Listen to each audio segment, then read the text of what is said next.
এই বাংলাদেশে আওয়ামী লীগ বাকশাল করেছিল, বাংলাদেশের মানুষকে করেছিল।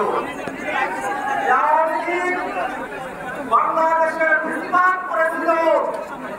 24-এর অভ্যুত্থানে বাংলাদেশের মানুষ বুকের তাজা রক্ত দিয়ে সেই দেশকে মুক্ত করেছিল।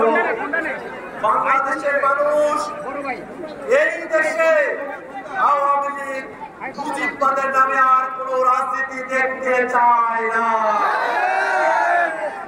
কিন্তু ওই ভারতের সীমাদাস আওয়ামী দালাল এবং দোসররা চুক্তির সারে বাংলাদেশে আওয়ামী লীগকে ফিরে নিয়ে আসার স্বপ্ন দেখে, বাংলাদেশের মানুষকে বিভ্রান্ত করতে চায়। ওরা বলে আওয়ামী লীগকে ছাড়া নাকি অংশগ্রহণমূলক নির্বাচন হবে না।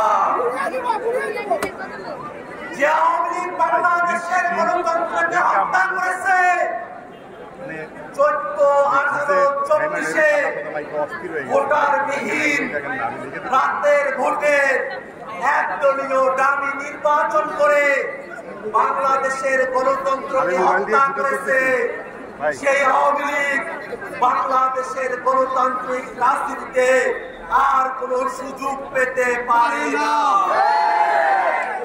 গতকাল গোপালগঞ্জে আপনারা দেখেছেন আওয়ামী লীগের সন্ত্রাসীরা তারা জঙ্গিবাদের দীক্ষা নিয়ে এনসিপি এবং অভ্যুত্থানের নেতাদের উপরে গরমঘাতি আক্রমণ করার চেষ্টা করেছে। তারা আগ্নেয়াস্ত্র দিয়ে আমাদের উপরে গুলিবর্ষণ করেছে, কিন্তু গোপালগঞ্জের মাটিতে মুজিববাদ মুর্দাবাদের স্লোগানকে তারা দমিয়ে রাখতে পারে না। এই বাংলাদেশে আওয়ামী লীগ যে নির্যাতন করেছে, সারা দেশের আওয়ামী লীগের নেতারা মানুষের উপরে যে অবর্ণনীয় অত্যাচার করেছে, 1 বছর পেরিয়ে গেছে, অন্তর্বর্তীকালীন সরকার এখনো তাদেরকে যথোপযুক্ত শাস্তির আওতায় নিয়ে আসতে পারে নাই। আমরা অন্তর্বর্তীকালীন সরকারকে বলতে চাই, দেশের স্বাধীনতা, সার্বভৌমত্ব, নিরাপত্তা এবং দেশকে সন্ত্রাস মুক্ত করতে হলে দল হিসেবে এবং ব্যক্তি হিসেবে আওয়ামী লীগের সকলকে বিচারের কাঠগড়ায় দাঁড় করাতে হবে।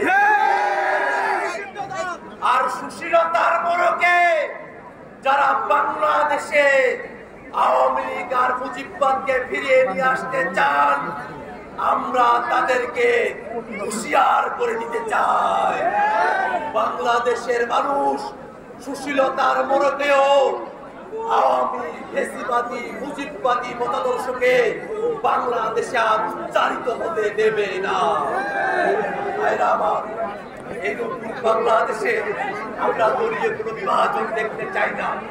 এই বাংলাদেশ এদেশের সকল নাগরিকের হবে, দল মত ধর্ম নির্বিশেষে, নারী পুরুষ নির্বিশেষে আমরা সকলের এক বাংলাদেশ নির্মাণ করব। যে বাংলাদেশে এদেশের নাগরিক হওয়াই হবে মূল কথা। এই বাংলাদেশের জনগণের স্বাধীনতা সার্বভৌমত্বের প্রশ্নকে যদি কেউ হুমকিতে ফেলতে চায়, সকল পক্ষ আমরা একত্রে লড়াই করব।